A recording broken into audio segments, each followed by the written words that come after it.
Hello everyone, today I will introduce to you a domestic electric baler, JD1316. First, let's take a look at the unboxing of this machine. Body, charger, batteries, random kit, product manual. This electric baler is suitable for PP and PET plastic steel belts. Applicable bandwidth is 13到16毫米. Belt thickness is 0.5到1.2毫米. The maximum tightening force can reach 2500 N. If the charging time is 90分钟 use, can be played with about 120到150 pieces. The biggest advantage is that this machine is relatively light.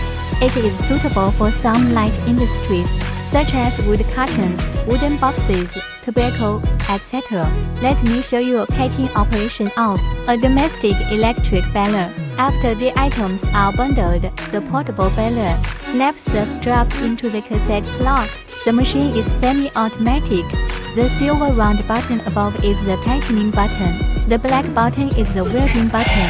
Press the tighten button first. Quickly press the splicing button with your thumb. When the light is purple, move right out of the baler. Tape completed.